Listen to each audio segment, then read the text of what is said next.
This week in the Monday Night War, it is time for WCW Fall Brawl 1996, which features a War Games match between the Four Horsemen with Lex Luger versus the NWO, and both teams have a mystery fourth teammate. Who can they be now? Romeo, SP3, Drunk Guy JJ, this is True Rewind 81. This is True Rewind.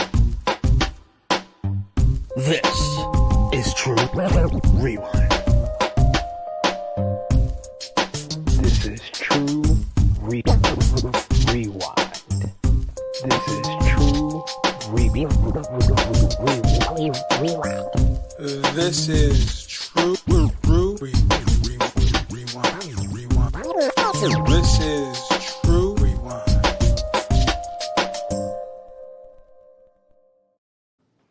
Hello. It is me, the new media Forbidden Door SP3. We are back once again. Fasten your seatbelts, put on your helmets as we go back in time. Jump in the DeLorean, pump up the flux capacitor on our way to September 1996 for Fall Brawl 1996 from WCW.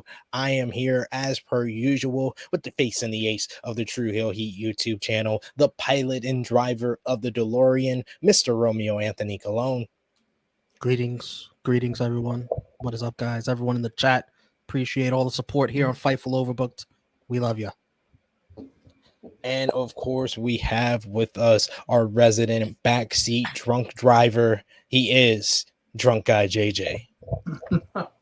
I'm sober guy JJ now, but it's good to be here with you guys. I feel like it's been a minute since all three have been together doing this. So why not come back, do a phenomenal excuse me, with a good pay-per-view. Definitely said phenomenal. He was like, let me lower that a little bit. Yes, we appreciate everyone who's been following, supporting us here on Fightful Overbooked. We appreciate all of you for watching the premiere or watching this on demand. So show your appreciation back by dropping the thumbs up on True Rewind episode 81. Subscribe if you are new to the Fightful Overbooked YouTube channel, and most importantly, share this video with all your wrestling fans, friends, and family. If they have to go back in time and watch Fall Brawl 1996 for a refresher and then watch this review, it's a great time. We're gonna make you laugh. We're gonna have a great time talking about this show. So tell a friend to tell a friend about True Rewind as we go back in the Monday Night Wars. Like I said, we're talking about WCW Fall Brawl 1996 War Games with WCW and NWO. First time these two teams are clashing inside the two-ring steel cage. Romeo, like I said before, you are the driver of the DeLorean. Take it away. It is September 15th, 1996. WCW is in Winston-Salem, North Carolina. And our announcers were Bobby the Brain, Tony Schiavone, Dusty Rhodes, dressed appropriately. If you will, we're going to see a lot of plunder today. We got in the steel cage. This is my invention, the War Games. And we're going to see WCW put a whooping on that NWO. Dusty cleans up well. He's not letting his balls hang out like he did at Hog Wild. You remember that? We start with a grudge match. Diamond Dallas Page versus Chavito, Chavo Guerrero Jr. Chavo was looking like he had to use the bathroom.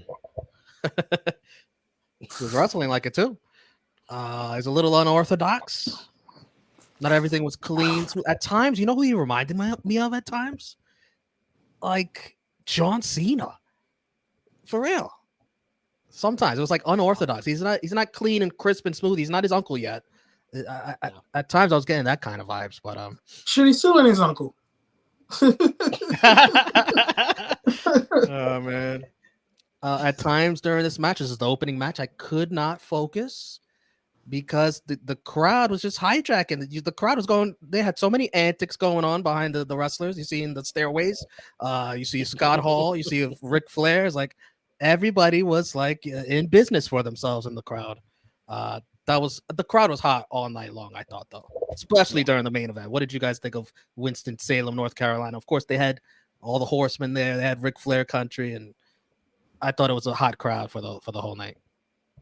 Yeah. North Carolina was one of the hotbeds for WCW. One of the better crowds, yeah, I would say North Carolina and whenever they were in Atlanta, Georgia, those are like the best places for WCW. DDP hit a beautiful tilt-a-whirl power bomb. The crowd got on their feet for it. DDP is over.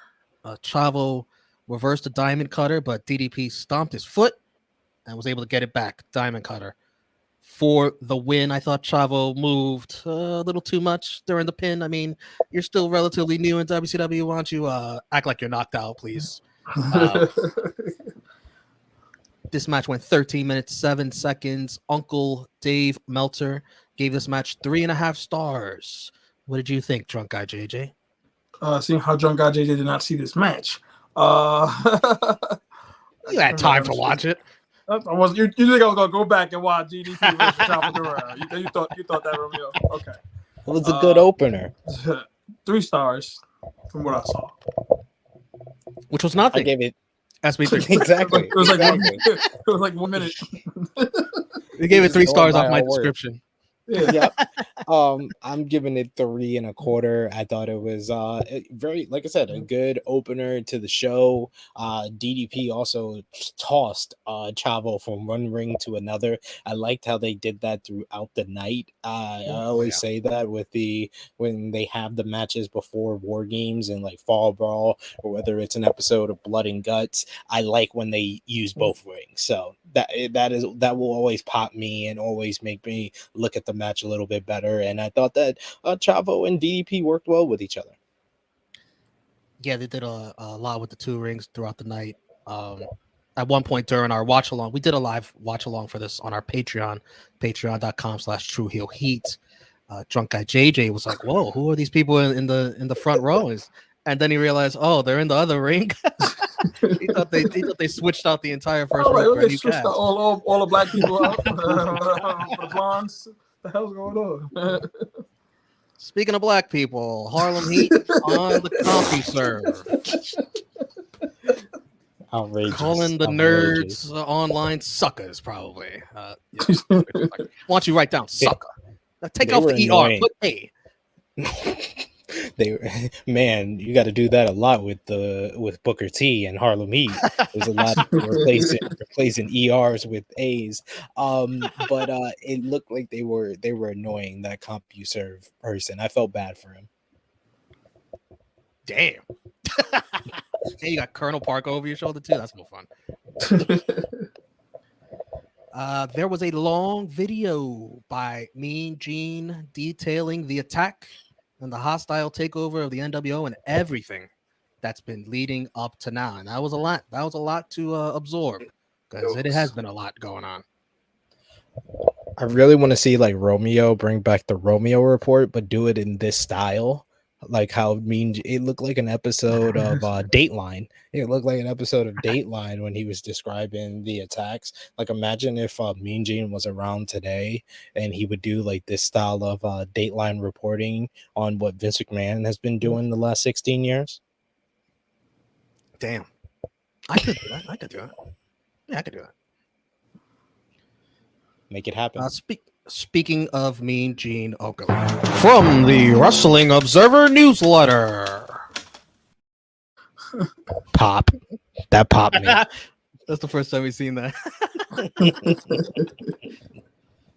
Mean Gene's WCW contract expired last week, and he's reportedly gone from the company. A memo was sent out to WCW employees saying he was gone, and Okerlund said his goodbyes to everyone during the week. Between his contract and his cut of the 900 line profits, Okerlund was making around $420K per year and wanted a raise. Okerlund had report. What'd you say? I said, what the hell? He's making more than most of the wrestlers. Okerlund had reportedly spoken with Vince McMahon about returning to WWF, but Vince isn't interested. Word is he was trying to use WWF as negotiating leverage, and that was not working out for him. It's believed he'll probably resume negotiations with WCW, likely end up returning and taking whatever lowball deal they offer him. There's also speculation that Okerlund leaving WCW is a work. Bischoff is pretty much working everyone now, and even with the company, even those in the company. And Okerlund may return as the NWO's announcer. So, Gene's personal life.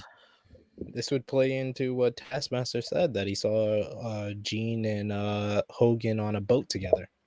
Mm-hmm. Submission match.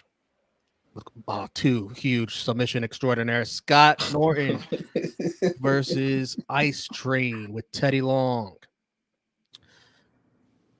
Norton was trying with the submissions. Nothing about Ice Train scream submissions. It was all power moves. Teddy threatened throwing a towel, but changed his mind.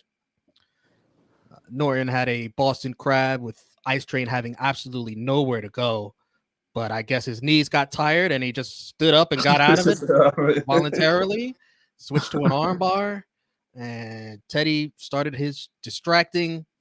Teddy's a heavy guy to lift. Scott tried. He could not lift him up. Fat ass Teddy Long. Drops him. And then Ice Train put on the Master Lock or the Hurt Lock, I guess. Guess because he's black, gotta go with the Hurt Lock. Yeah, I guess. And Scott Norton has no choice but to tap, even though the ropes are right there. He couldn't see, Teddy man. can't breathe. Teddy can't breathe after. This match went 7 minutes, 17 seconds. Felt a little longer than that. Oh, yo, that felt like a 20-minute match. Uncle Dave gave this 1.25 stars. Your thoughts, sober guy? Definitely a 1. That shit was garbage. That match was bad. That match was awful. It just made no sense for 2 power guys to be doing a fucking submission match. It just made no sense. There was another match that comes on 2 matches later that probably would have made a much, much better submission match. What do you think? Yes. 100%. Yeah, I thought the same thing. I was like, this would have been more useful for that match. But yeah, I mean, Teddy Long getting involved, I guess, protects Scott Norton, since they want to protect him, and Ice Train has a bop for a theme song. Those were my only notes about this match besides the finish. I gave it a 1 3/4 because at least they tried submissions. This was a submission match with multiple submissions involved, so that's all I can ask for with these 2. Next, it was time for the Mexican Heavyweight Championship. Juventud Guerrero versus Conan and Juvi's entrance. Boy, you know what? I clipped our reaction on our live watch along, and I'll just play it for you right here. Please do. Cruiser. They had to cut away. They're like, oh, what the fuck? Oh, nah. And they didn't even edit it 26 years later. Oh, shit. That's no way. That's my Mexican heavyweight champion at all. No way. That's right. That was great. Backing up into the steel stuff and just falls down and it was brutal. It was brutal, man. And they kept it in there. They kept it in there. The juice is on the loose. I was dying. Conan comes out throwing up gang signs, full Mexican vato now with Jimmy Hart. He's a member of the Dungeon of Doom all of a sudden. Yeah, that's still a bit weird. So Mexicans who are bad got to be gang members? That's crazy. That's insane. There's a funny part during this match. Speaking of, going back and forth between the 2 rings, you see Conan here watching Juvi. He's like, oh, shit, that's pretty cool. And Juvi jumps again. Conan's like, oh, shit, pretty cool. And then Juvi jumps again, like, oh, shit, you coming to me.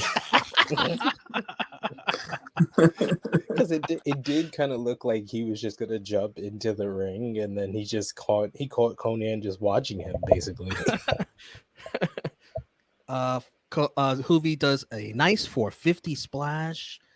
Does not get the 3 count, so then Hoovy goes right back up top. And he tries, I don't know what the fuck splash. He was just like, let me just spin around and just like, I don't know, however I land is however I land. Doesn't work. There was a ugly spot at the ropes, a pin on the ropes, and look at the referee just so out of position. Still trying to count the fucking thing. Yeah, I was like, what the hell? The finish comes with Conan doing. Do you know what he calls this? It's like the power drop. Power drop. It was basically a razor's edge power bomb off the bottom rope. Right. Some of this was good. Some of this was botched and looked bad, but I never doubted the effort. They tried. They went at it. They gave 100% effort. This match went 13 minutes 45 seconds, and Meltzer gave us 3 3/4 stars. What did you think, JJ? Definitely an enjoyable match. It had us hooked from the beginning for all the wrong reasons, but nonetheless, it was so fun to watch. They did the thing. Like you said, some shit looked very fucking sloppy, but clearly Juventud was clearly already clumsy before starting the match. So I guess I shouldn't have been super surprised, but the match nonetheless was very enjoyable. Give it 3.5. SP. I agree with Uncle Dave. I gave it 3 3/4 stars. I thought it was a little clunky at times, but that added kind of to the realism of it in a way for me. And a lot of Conan's offense just looked vicious, like his power bombs. The way he power bombed this dude was just it always looked like he hurt. At one point, I believe Conan did like 2 straight German suplexes. I was like, oh, that's where Benoit got it from. Because and then Hoovy just basically no-sold it. He like rolled to the outside and walked around the ring and then came back with a springboard spinning heel kick. So yeah, there was a lot of crazy offense, a lot of innovative offense. Conan doing like a wheelbarrow suplex at one point. You talked about the 450 splash. So yeah, there was a lot of cool stuff. Alabama slam at one point. I think that was the first time we've seen an Alabama slam like that. So yeah, I really liked this matchup, and this was kind of where the show picked up as far as the wrestling. I like Conan's roll into a clothesline. I thought that's one of his nice moves. Yeah, but if the parts that were clunky would have been smooth, this match would have been how many stars, you think? I think it would have been like 4 1/4. It would have been one of those like great matches. But I mean, like I said, this is where the show picks up, because the next 2 matches definitely, if you thought that match was good, you would think that the next 2 matches were even better. Next up, we had Chris Jericho versus Chris Benoit. Benoit, what a troll. With a lion tamer early on.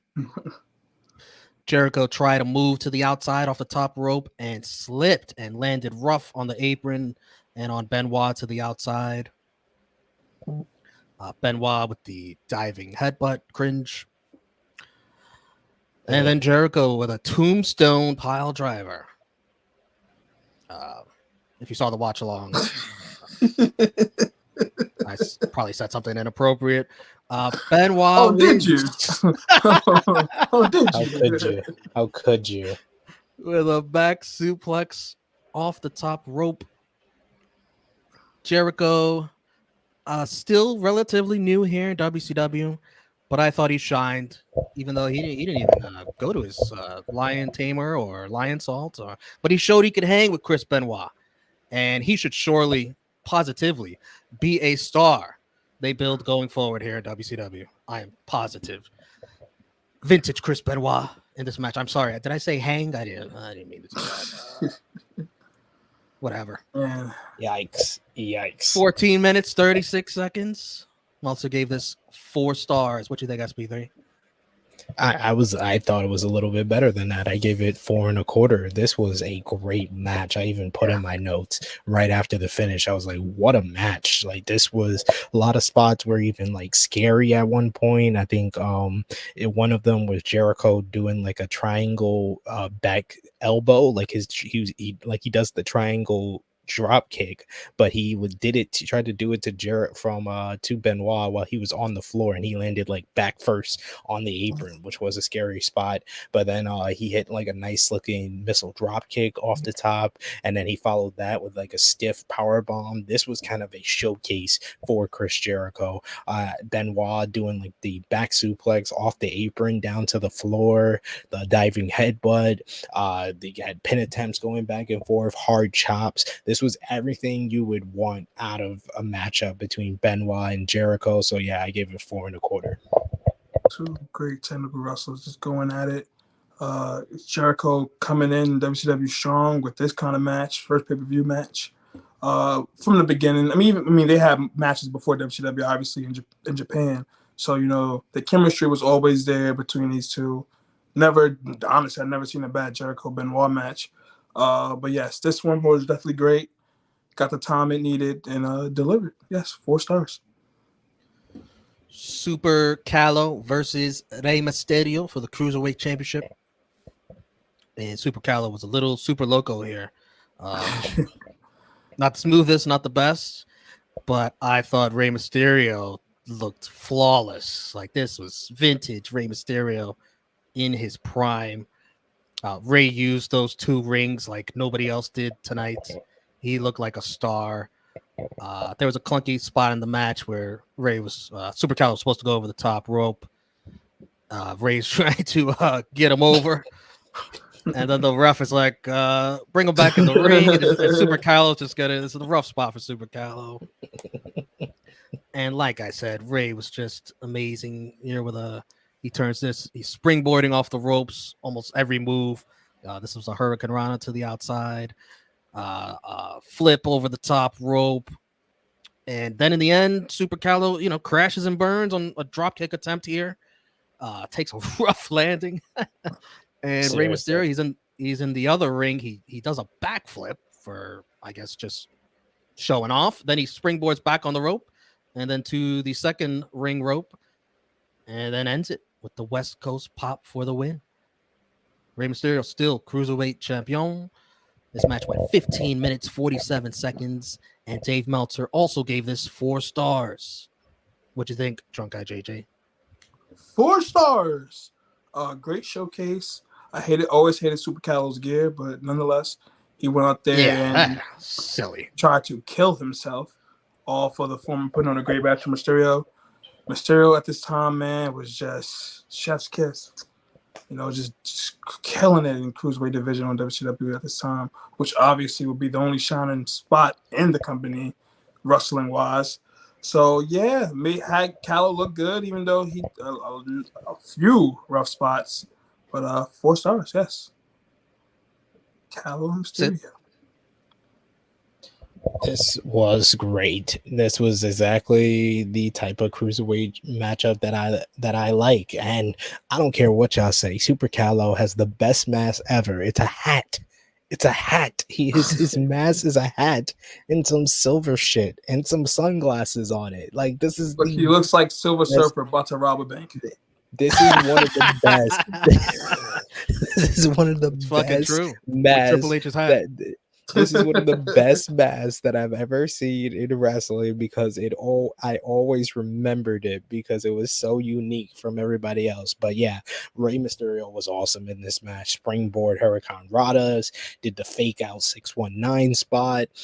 Callow kept up with him. He did like a stiff little slingshot power bomb at one point. He followed that with like a diving shoulder block off the top rope.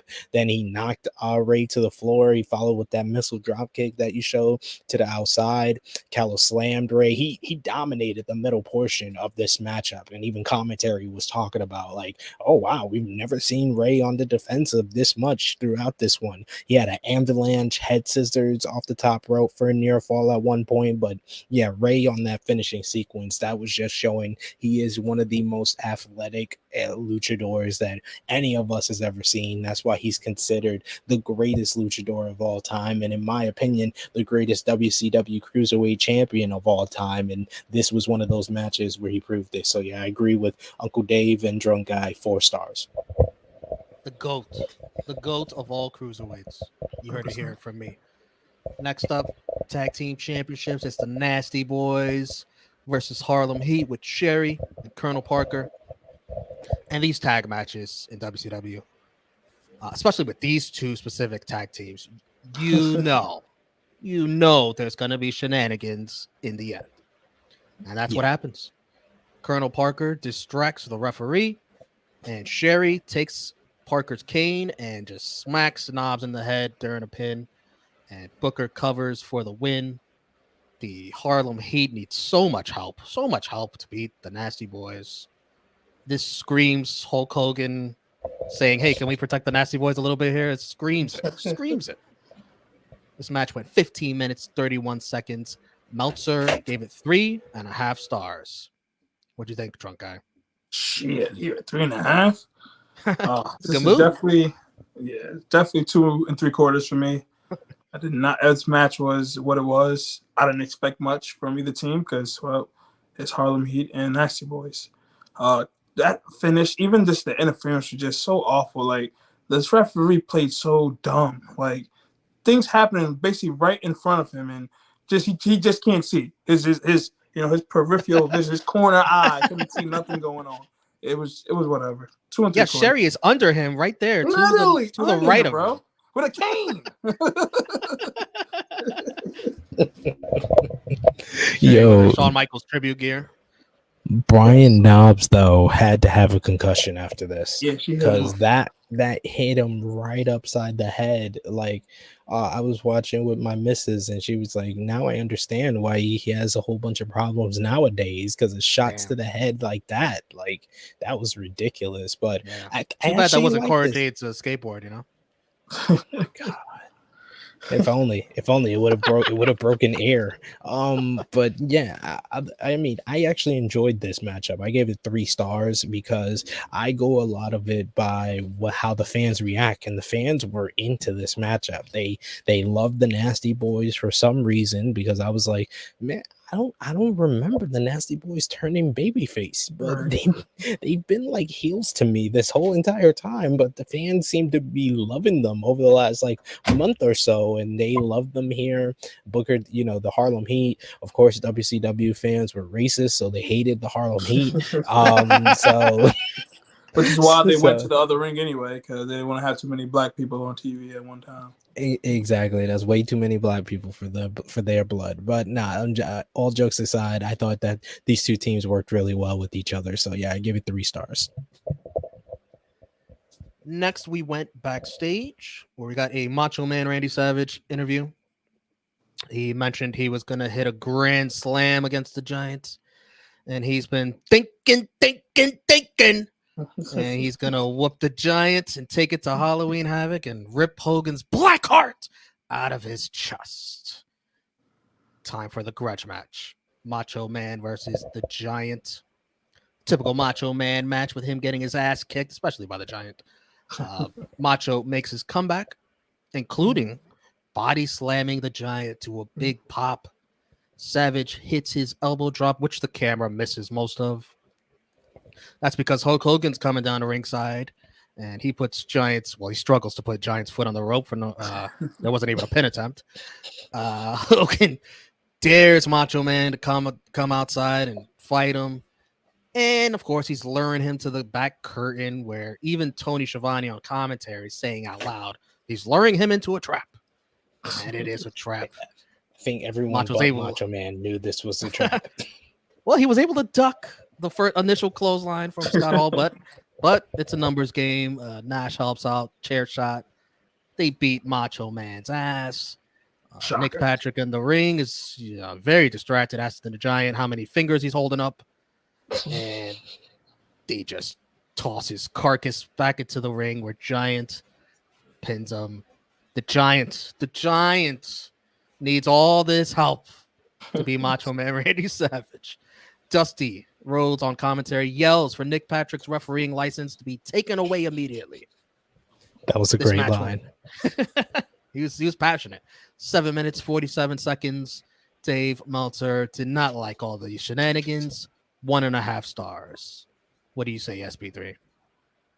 I give it 1 star. Yeah, this was not very good. It was getting good as Macho made his comeback, but the fans started reacting. I was like, oh, this must mean that the NWO is coming out, and there was Hollywood Hogan, and it just made Savage look dumb. And I thought we moved past the era of making Macho Man look like a dumb baby face. I will say that production was also dumb during this matchup, because when the Giant came out, he came out to the Dungeon and Doom theme, Right. and then midway they were like, "Oh shit, he turned on the Dungeon. Let me put on the NWO theme." Like midway through his entrance. Is that why Giant starts running during his Yeah. entrance? He never runs during his entrance. Like, what the hell is this? Let me run and get into the ring, get this match started. I think he was confused as well, because he was walking all slow and he didn't look mad or anything at the Dungeon of Doom theme, and then he realized when they switched up the music, he was like, "Oh shit, I'm not a part of the Dungeon of Doom anymore. What am I doing here?" But yeah, I thought it was getting good with Macho Man with the body slam and everything. So, but here we are. Nick Patrick once again screwing WCW. So 1 star. Drunk guy, anything else? 1 star. Okay.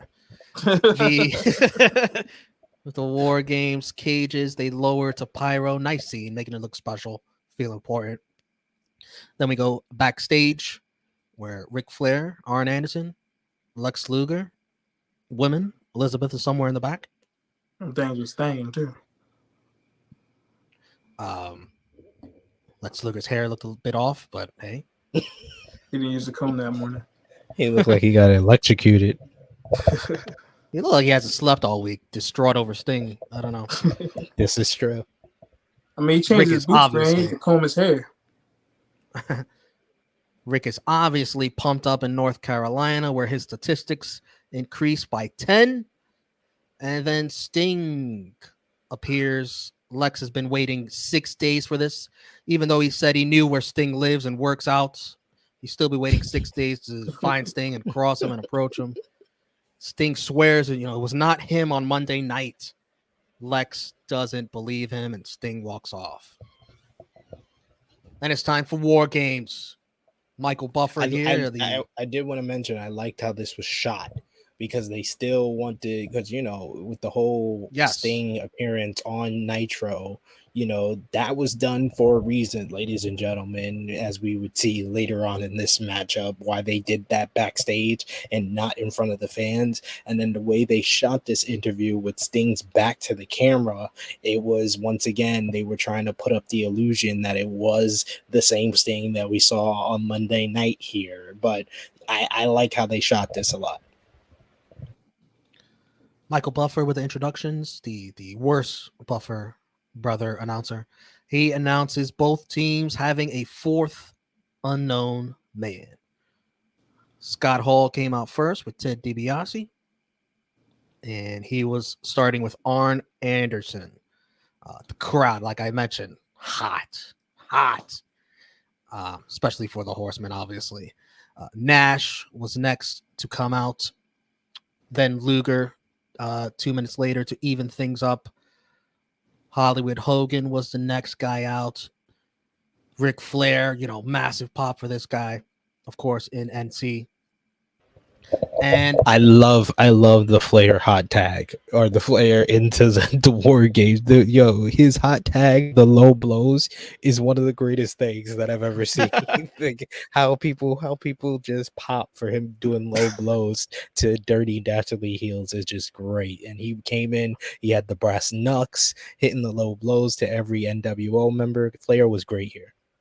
Yes. The mystery guy, 4th guy for the NWO, was Sting to Big Booze. Sting, of course, doing all of his Sting moves.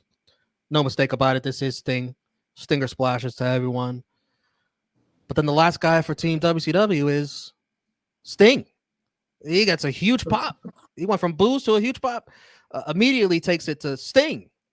And Stinger on Stinger crime. Look at Nick Patrick in the background, horrified, like he's seen two ghosts. So what is going on? Two Stings? What? Sting with I guess these were nicer Stinger splashes. I guess yes. He's probably maybe that's the real one. Maybe Lex Luger. Let's be real here. Stang's Stinger splash was shitty. Stang, yeah, I call him Stang. His Stinger splashes were shitty, and his Right. woos were even shittier. He's like, whoa.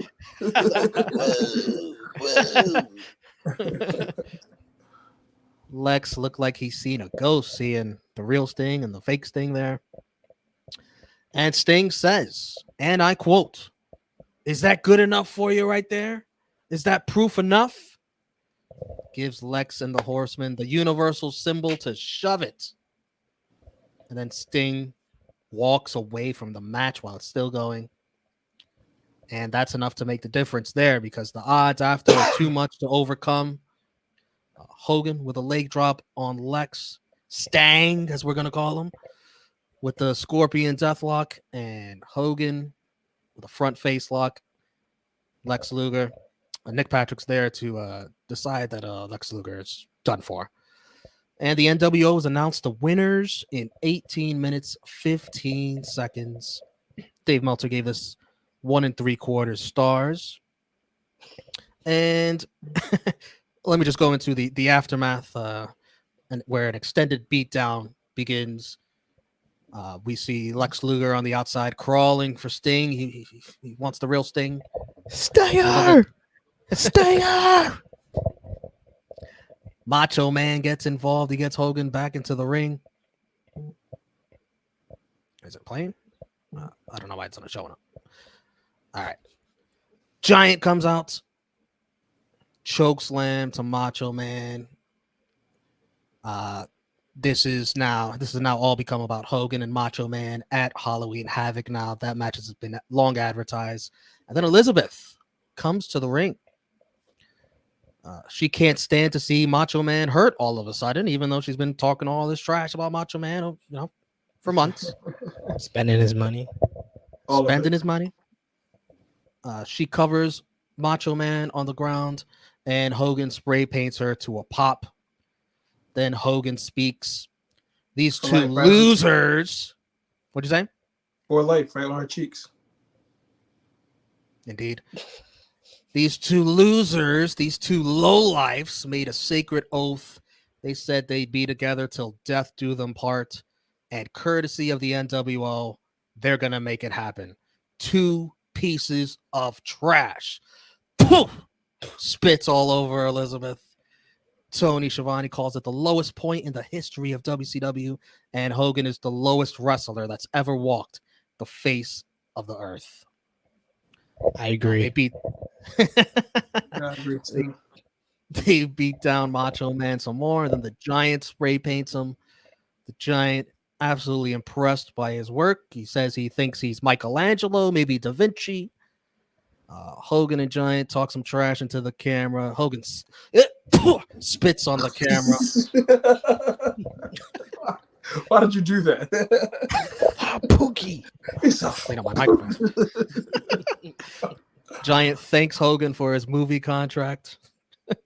Then the NWO, another choke slam to Macho Man. Then the NWO go to the announcers area. Hogan calls Dusty a daydream believer. And they hold up "This is NWO country sign in North Carolina." Blasphemy. Look at the little woo. Who wrote this shit? They wrote a woo on the side too. Bastards. DiBiase says they have demands, NWO for life. And Macho Man, Liz, and some guy carry him to the back. The Doc. The match itself, I thought it was lacking something. I am shocked. A War Games match, and Ric Flair doesn't blade. Absolutely shocked and stunned that there wasn't blood in this. I thought this match needed to be more brutal. But this match was about the mystery of the fourth guys. It was all about the two Stangs. Yeah. What do you think, SB3? I enjoyed it a little bit more than Uncle Dave. I gave it 2 stars. I thought the crowd was very much into this. It was all about, the reveal of the Stings at the end, and Sting running wild. We got the biggest reaction. And yeah, I mean, the NWO stood tall at the end of the day, which they should have. This is not the point that you wanted to give WCW too much. I think WCW got just enough to look good, especially they kind of set up the story that Sting is the difference maker. Sting has an advantage over the NWO, and it doesn't matter how many numbers are against them. Sting has the offense that can kind of take on them all without any help. So I like that little moment, because that establishes a story thread and a narrative that would play out over the next year and a half. So I like that moment, but Year I mean, and a it was, half. Woo. it was still it was still a little bit too much shenanigans from the NWO, a lot of slow plotting offense throughout this matchup. So it wasn't a mind-blowing war games. It wasn't anything like we see nowadays with blood and guts, but it, as an angle, I think it got itself over with making the NWO look powerful, because of the dissension that they planted within WCW. Drunk guy. Yeah, I'm gonna piggyback off of what SP3 said. This felt more like a segment than an actual match. It's like they didn't care that they were in war games, more so like setting up the whole Sting situation, which took away from the match very much. No blood, no crazy moments in the match, nothing. It was just worried about the story. So I can see why this is a 1 3/4. But again, the crowd was hot. Flair's offense was dope.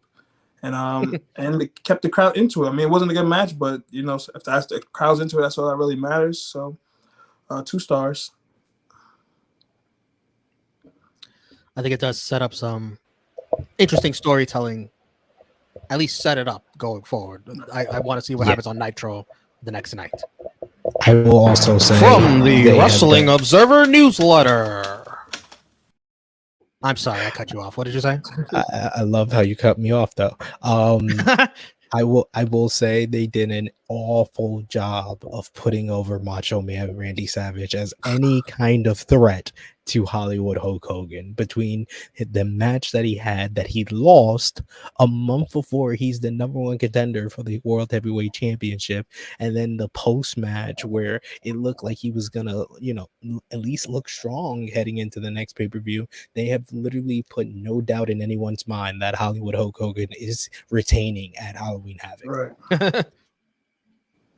From the Wrestling Observer newsletter, a lot of notes here. A lot of notes. Bear with me. Oh boy.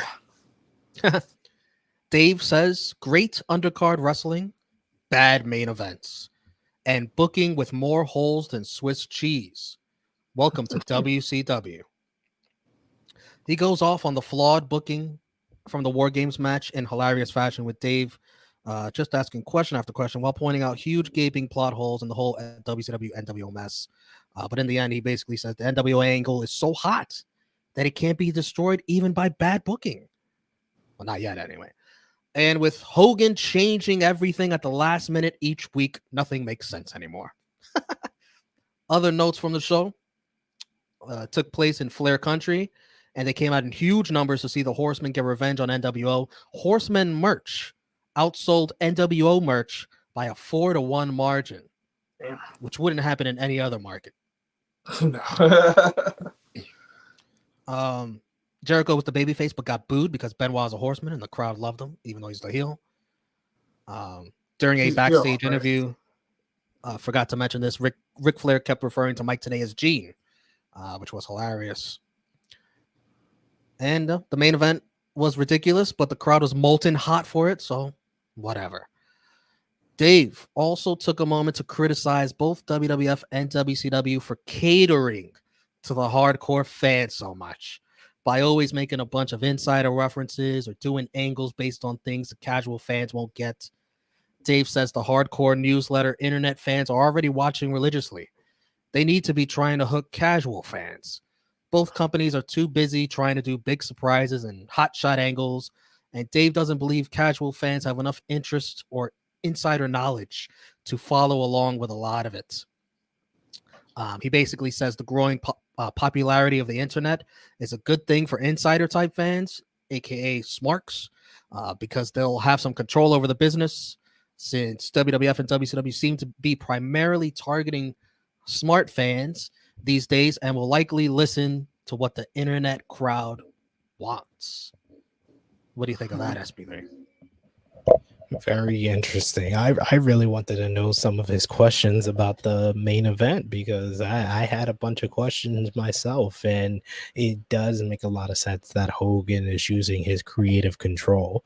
Like a lot of people like to, say, oh, Hogan only got crazy with the creative control, in 99, 2000. No, he was crazy with it even when WCW was on top and the NWO was just getting going, just getting cooking. He was crazy with his creative control and just changing booking decisions. And this is how the NWO starts to get over more like baby faces, because they have completely destroyed the credibility of the baby faces. And we saw that throughout this night with like Savage, with the Horsemen. So this is what they do. The only babyface that looked good coming out of this is Sting, because he left.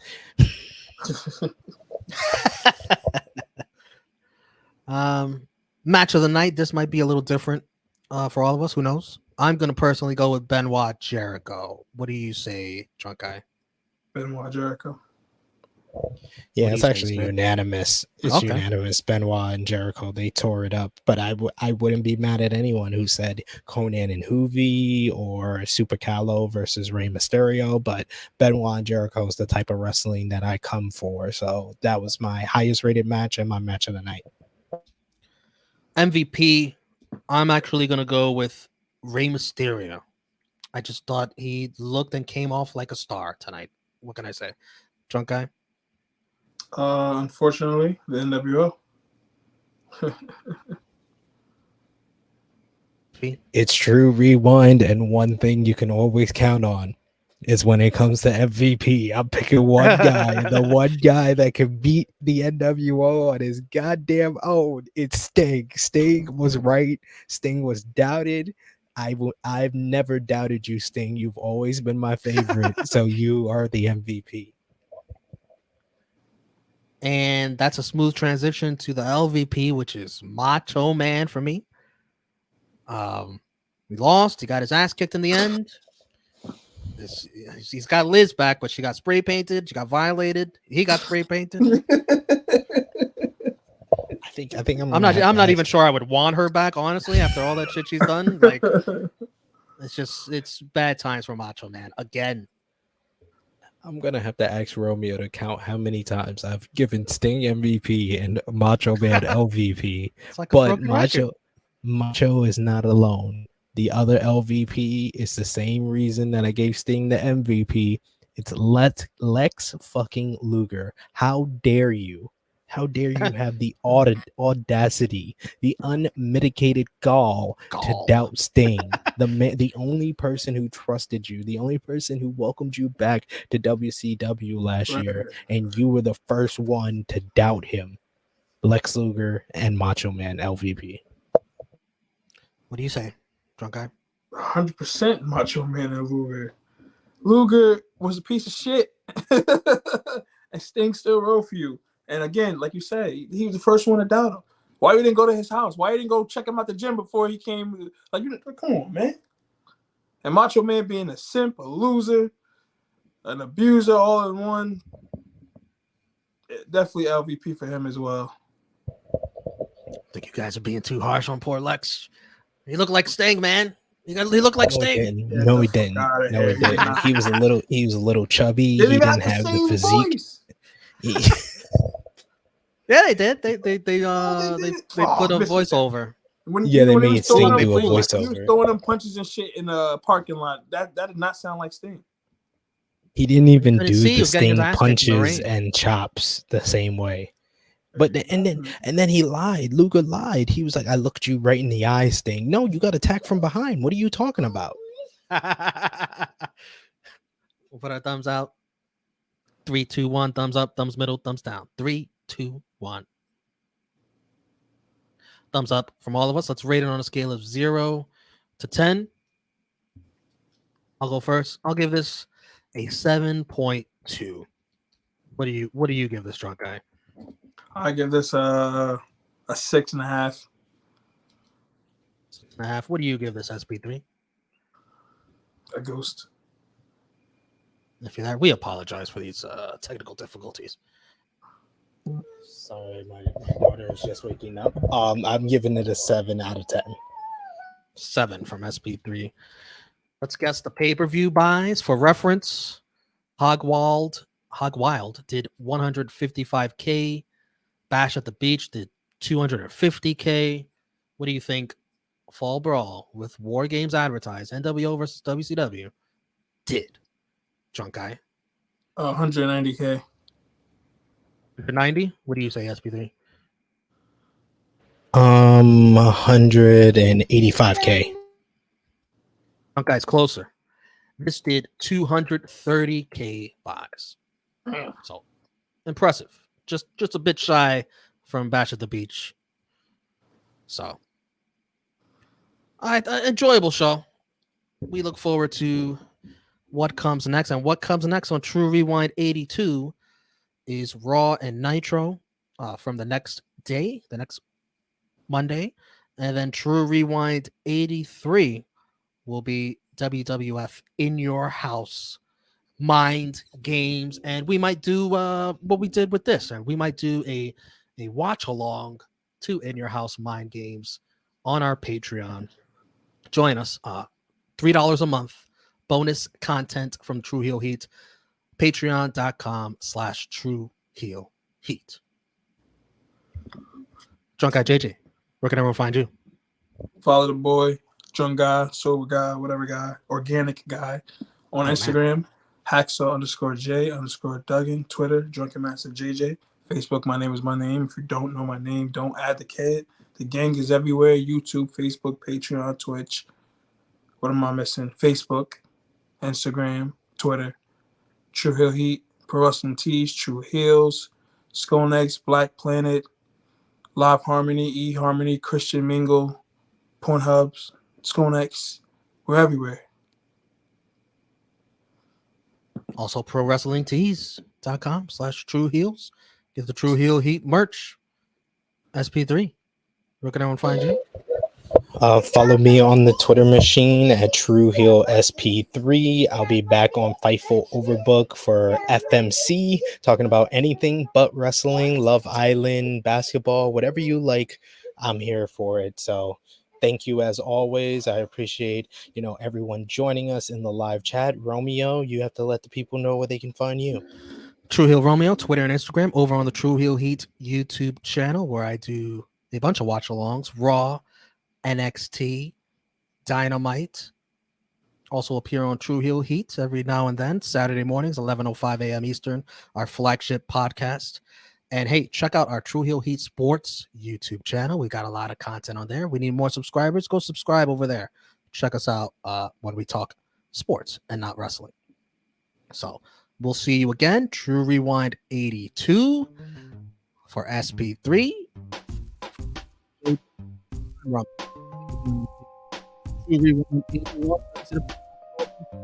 Six War Games. Please like this video. Thank you all for following us here on Fightful Overbooked. We'll see you next time. You sounded like you was underwater for a minute. What the hell was going on? No, I did. Well, Yeah, you did.